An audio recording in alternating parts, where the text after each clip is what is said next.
What's up, guys? Welcome back to HO Powertrain, and today is going to be some sort of a little update video including my two locomotives I've got this week. So let's get into it. That being said, I want to show you what I've been doing and how I got to this point, including gluing, radiuses, and everything else.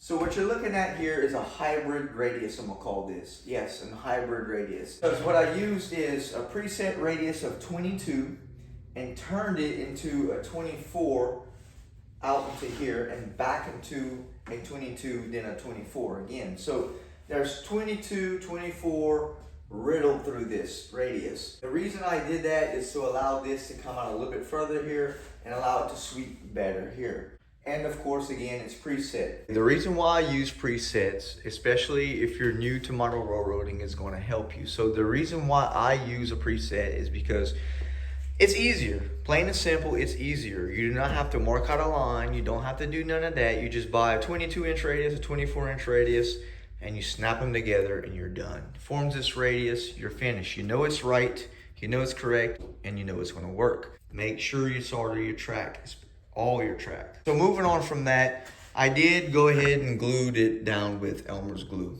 Okay, you can see Elmer's glue sporadically spaced in here, creating a non-movable bond. This shit works good. You gotta put it kind of thick on, okay? So you gotta kind of put it in there and let it seep by itself. You know, I sporadically spaced it. Doesn't have to be all the way through, just as long as it makes little pads on it, okay? To the next thing with that, this bench work here is flat, but it does have little sways in it, okay? It does have different imperfections in the top, right?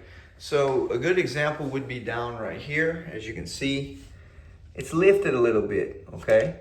No problem. Don't push it down. Don't do anything. Just drop your white glue into the space here, and it will fall down into the ties, as you can see, and it creates a little footing, like a little pad, and it sits on that. Now this is already glued in, okay?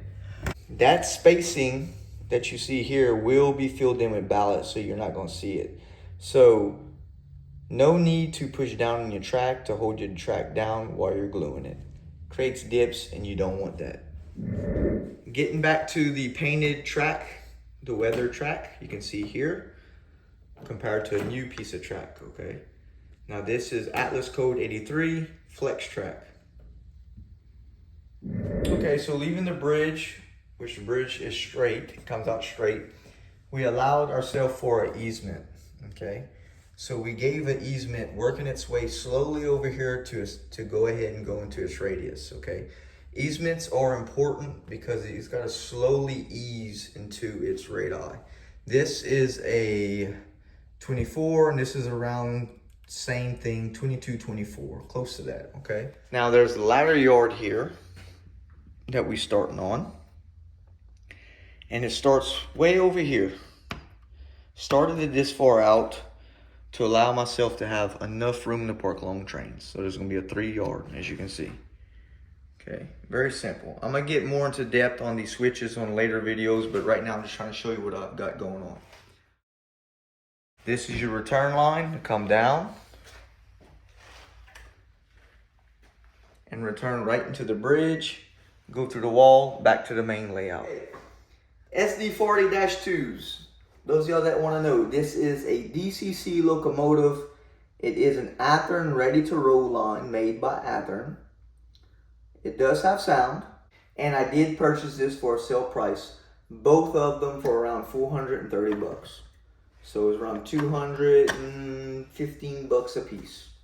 I thought it was a good price, kind of get more bang for my buck, and have two identical locomotives running on the layout, plus SD40-2, which I always wanted. So that's what we got, those of y'all that wanted to know. And y'all can see how quite awesome these things look. Very beautiful locomotives. I'm glad I did this addition in this room because I have more attention to my locomotives instead of just crashing them all the time. So guys, I hope y'all like the update. Hope cleared up some of the stuff that y'all wanted to see and see where we're at. Thank y'all for coming by. Please like and subscribe. and I'll catch you on the next one.